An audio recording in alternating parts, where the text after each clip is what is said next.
Hello all, welcome to my YouTube channel any code programming. हमने last practical में PHP के बारे में फंडामेंटल्स चीज़ें देखी। सब में पहले हमने देखा एचटीएमएल, सीएसएस और जावास्क्रिप्ट में डिफरेंस क्या है। उसके बाद हमने देखा पीएचपी में कोड कैसे करना है। हमने कुछ प्रिंट स्टेटमेंट यूज़ की।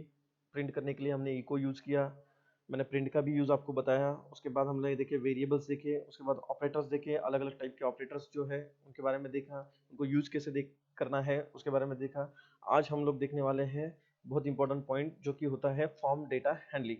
तो फॉर्म डेटा हैंडलिंग एग्जैक्टली होता क्या है और उसको कैसे यूज करते हैं, ये आज हम लोग देखने वाले हैं।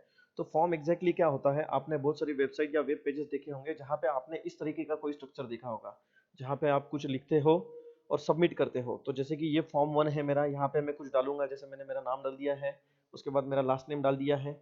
जब भी यहाँ पे मैं सबमिट पे क्लिक करूंगा तो मेरा ये डेटा जो है, नेम एंड लास्ट नेम, ये मेरा जाना चाहिए दूसरे फॉर्म पे। So that is what is called as a form handling. एक फॉर्म से डेटा दूसरे फॉर्म पे भेजना, that is called as a form data handling. आप यही डेटा नीचे भी यूज कर सकते हो। सो डेटा को एक्सेप्ट करना, उस पर कुछ मॉडिफिकेशन करना, that is what is data, form data handling. तो आज हम उसके बारे में सीखने वाले हैं। तो सब में पहले हम लोग ये एक एचटीएमएल पेज क्रिएट करेंगे।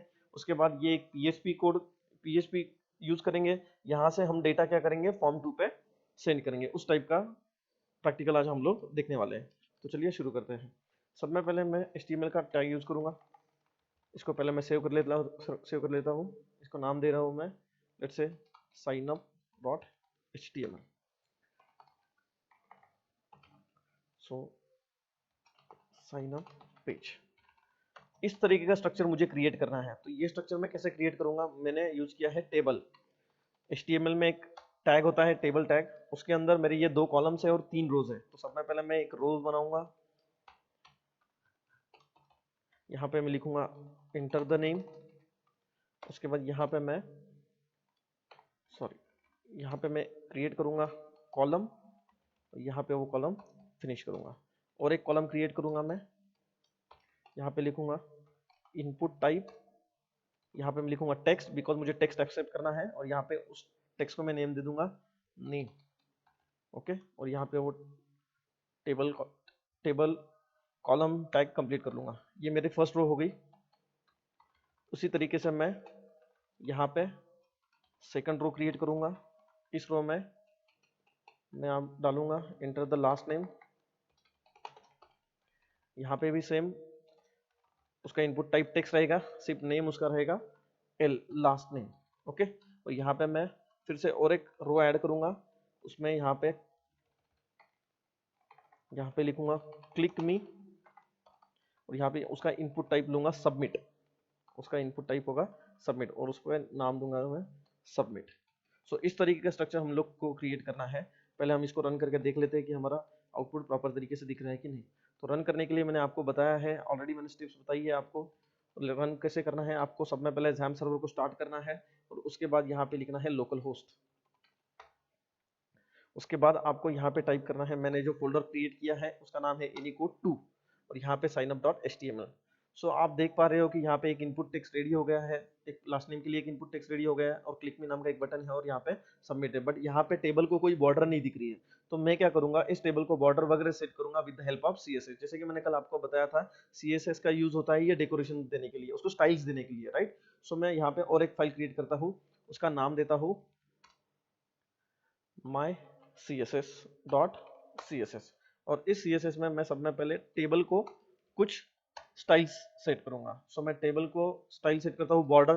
बॉर्डर मुझे चाहिए 1 पिक्सल की, और कौन सा कलर चाहिए मुझे, let's say solid. Solid border दे सकते हो, डैश बॉर्डर दे सकते हो। तो मैं सॉलिड बॉर्डर यूज कर रहा हूँ, और उसको मैं दे रहा हूँ solid, let's say black.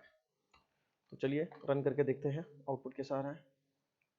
Okay, यहाँ पे मैंने CSS को लिंक नहीं किया है, इसकी वजह से वो इफेक्ट्स दिखा नहीं रहा है। तो मैंने आपको कल भी बताया था कि अगर आपको CSS को लिंक करना है तो आपको लिंक टैग है जो कि मेटा डेटा में डालना है। ये HTML का मेटा डेटा है। यहाँ पे आप जो भी टैग लिखते हो वो ब्राउजर पे आपको आउटपुट नहीं दिखता, ये लिंकिंग के लिए यूज होता है। तो यहाँ पे मैंने लिंक टैग यूज किया है, और वहाँ पे मैंने href में डाल दिया है mycss.css। जिस फाइल में मैं आपको क्या कर रहा हूँ, डेकोरेशन क्रिएट कर रहा हूँ।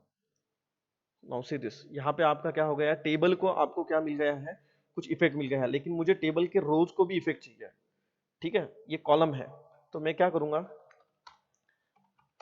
ये TD जो है मेरे, या फिर रो, रोज को मैं क्या करूंगा, बॉर्डर सेट करूंगा, उसको भी 1px सेट करूंगा, उसका कलर कुछ अलग रखूंगा, जैसे सॉलिड ग्रीन, ये कलर मैं सेट कर रहा हूँ। लेट्स चेक, ओके टीडी से दिस, आपको ये हर कॉलम को बॉर्डर सेट हुई दिख रही है। अभी मुझे क्या करना है, मुझे इसका बैकग्राउंड क्या करना है, पिंक सेट करना है। तो बैकग्राउंड में होता है बॉडी टैग, तो मैं बॉडी टैग का बैकग्राउंड क्या सेट करूंगा, pink. So let's say background colour और उसको नाम दे दूंगा पिंक, इसकी प्रॉपर्टी सेट कर दूंगा पिंक। अभी आपको दिख रहा है ये बैकग्राउंड में पिंक कलर आ गया। अभी मुझे क्या करना है, मुझे ये जो टेबल है मुझे ये सेंटर लोकेशन पे लेना है। तो सेंटर लोकेशन पे लेने के लिए मुझे टेबल टैग में मार्जिन सेट करना पड़ेगा। तो मैं मार्जिन सेट कर रहा हूँ 50%, वैसे ऑटो सेट कर देता हूँ। सो ऑटो से क्या हो जाएगा, वो सीधे सेंटर में आ गया। उसके बाद मुझे यहाँ से टॉप से कुछ मार्जिन छोड़ना है, मैं 20% सेट करूंगा, जहाँ से ये क्या होगा, टॉप से ये 20% छोड़ देगा और मेरा ये सेंटर में दिखाई देगा ये जो टेबल है। तो मैं क्या करता हूँ, यहाँ पे मार्जिन टॉप, बहुत सारे प्रॉपर्टीज है, यहाँ से आप जो चाहिए आपको यूज कर सकते हो। मैं टॉप से मार्जिन सेट कर रहा हूँ 20%। ओके, सो आपके ब्राउजर की जितनी भी विड्थ है उसके 20% आपको यहाँ पे सेट हो जाएगी। नाउ अगर आपको यहाँ पे दिख रहा है तो यहाँ पे वो प्रॉपरली सेंटर में टेबल आ गया है। अभी मुझे क्या करना है, मुझे यहाँ पे मैं जो भी टाइप कर रहा हूँ, सीधे यहाँ पे एनीकोड मैं जो भी लिख रहा हूँ, सबमिट पे क्लिक करता हूँ तो मुझे यहाँ पे कोई इफेक्ट नहीं दिख रहा है, राइट। तो वो इफेक्ट कैसे लाना है उसके बारे में अभी हम लोग देखेंगे। तो वो इफेक्ट लाने के लिए HTML में एक टैग होता है जिसका नाम होता है form tag. So form tag के दो एट्रीब्यूट्स होते हैं। उस फॉर्म टैग के जो दो एट्रीब्यूट होते हैं उसमें फॉर्म टैग मैंने ऊपर स्टार्ट किया और टेबल के बाद उसको क्लोज कर दिया है। तो फॉर्म टैग के दो एट्रीब्यूट्स के बारे में मैं आपको बताऊंगा। सबसे पहले आता है एक्शन।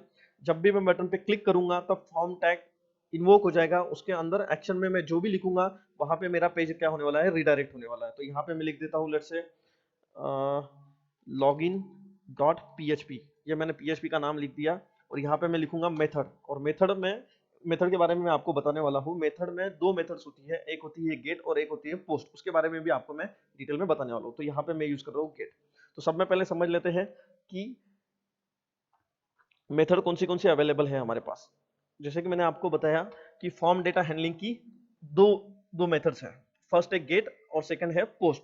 दोनों मेथड्स के कुछ एडवांटेजेस और डिसएडवांटेजेस है जिसके बारे में हम लोग बात करने वाले हैं। ओके, तो सब में पहले मैं आपको ये डेमोन्स्ट्रेशन करके दिखाऊंगा गेट मेथड के थ्रू, और उसके बाद हम लोग ये डेमोन्स्ट्रेशन देखेंगे पोस्ट मेथड के थ्रू। ओके, तो यहाँ पे मैंने क्या किया है, यहाँ पे मैंने ओनली एडिशनल एक फॉर्म टैग यूज किया है और उसको टेबल के बाद क्लोज कर दिया है। जब भी मैं सबमिट बटन पे क्लिक करूंगा, मेरा जो कोड है, मैं एक्शन में जो भी फाइल का नाम डालूंगा वहां पे वो रिडायरेक्ट होने वाला है। ओके, सो मुझे यहाँ पे और एक फाइल क्रिएट करना पड़ेगा जिसका नाम होगा ये लॉगिन डॉट पीएचपी। तो मैं यहाँ पे वो क्रिएट कर लेता हूँ, लॉगिन डॉट पीएचपी। सो अभी लॉगिन डॉट पीएचपी में हम लोग क्या करेंगे, जब भी मैं सबमिट पे क्लिक करूंगा, यहाँ पे जो नेम और यहाँ पे जो लास्ट नेम लिखा है मुझे वो फेच करना है यहाँ पे। और मैंने मेथड कौन सी सेट करके रखी है, गेट। तो वो कैसे करना है उसके बारे में बताता हूँ। सब में पहले पीएचपी का स्टैंडर्ड स्टार्ट और स्टैंडर्ड एंड करना है आपको। उसके बाद आपको करना क्या है, यहाँ पे ये दो वेरिएबल नेम है, नेम एंड लास्ट नेम। तो यहाँ पे आपको क्या करना है, जो भी डेटा आप ये फॉर्म से सेकंड फॉर्म में लेने वाले हो तो इसको कहीं पे आपको एक वेरिएबल में स्टोर करना पड़ेगा। वैसे ही ये जो लास्ट नेम है उसको भी कहीं पे आप वेरिएबल में स्टोर करना पड़ेगा। उसके बाद हम लोग इको से पीएचपी में उसको प्रिंट कराएंगे। ओके, तो यहाँ पे मैं एक वेरिएबल क्रिएट कर रहा हूँ, let's say dollar name is equals to dollar underscore get नाम की मेथड यूज कर रहा हूँ, इसके लिए मैं यहाँ पे लिख रहा हूँ गेट। ओके, और इसके अंदर आपको डाल देना है वेरिएबल का नाम। तो यहाँ पे वेरिएबल का नाम क्या है, ये नाम है नेम, तो मैं यहाँ पे पास कर दूंगा नेम। ओके, उसके बाद मैं यहाँ पे लिखूंगा लास्ट या फिर L name is equals to dollar underscore get, इसके अंदर मैं डाल दूंगा लास्ट नेम। ये वेरिएबल मैच होना चाहिए आपका, कॉपी कर रहा हूं मैं यहाँ से उसको पेस्ट।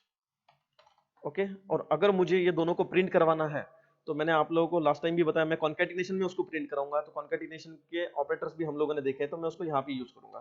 तो यहाँ पे मैं लिखूंगा वेलकम टू वेलकम, उसके बाद dot dot is use for concatenation, name dot dollar L name, उसके बाद dot double quotes and to any code programming. सो इस तरीके का आउटपुट मुझे चाहिए। यहाँ पे क्या होगा, जो भी नेम मैं फर्स्ट फॉर्म पे डाल रहा हूँ यहाँ पे वो आ जाएंगे इस वेरिएबल में नेम में, जो भी लास्ट नेम मैं यहाँ पे डालूंगा वो आ जाएंगे इस एल नेम में, और उसके बाद मैं उन दोनों वेरिएबल्स की वैल्यू यहाँ पे प्रिंट करा, वो दोनों वैल्यूज रिप्लेस हो जाएगी यहाँ पे। ओके, सो ये इस तरीके का मुझे आउटपुट चाहिए, तो मैंने ये यहाँ पे बना लिया है। मैं फिर से एक बार रिवाइज करा रहा हूँ, हमने किया क्या है, ये है मेरा sign up dot H T M L. यहाँ पे मैं जो भी इनपुट डालूंगा मैं सिर्फ सबमिट पे क्लिक करूंगा, सबमिट पे क्लिक करने के बाद वो चले जाना चाहिए फॉर्म 2 पे, और ये जो दो वैल्यूज है मैंने ये फेच किया है एक नेम नाम के वेरिएबल में, और लास्ट नेम की वैल्यू मैंने फेच की है लास्ट नेम नाम के वेरिएबल में, और जो मेथड में यूज कर रहा हूँ वो मेथड यूज कर रहा हूँ गेट। सो यहाँ पे मैं फिर से आपको बताता हूँ कि यहाँ पे जो मेथड आप यूज कर रहे हो उसी मेथड के थ्रू आपको वैल्यूज यहाँ पे निकालना है। ओके, तो ये मैंने पहला एग्जांपल जो बताया है वो आपको गेट मेथड के थ्रू बताया है। तो चलिए इसको रन करके देखते हैं कि आउटपुट हमें जैसा एक्सपेक्ट है वैसा आ रहा है कि नहीं। ओके, सो ये मेरा आउटपुट है, यहाँ पे मैं डालूंगा let's say Amit and any code. सो मैं सबमिट पे क्लिक कर रहा हूँ, see this welcome Amit any code to any code programming. यहाँ पे मैंने आप लोगों को कल भी बताया था कि आप HTML भी PHP के अंदर यूज कर सकते हो, तो मैं यहाँ पे बोल्ड टैग यूज कर रहा हूँ सिर्फ नाम और लास्ट नाम के लिए। ओके, सो यहाँ पे मैं क्या कर रहा हूँ, बी टैग को क्लोज कर रहा हूँ।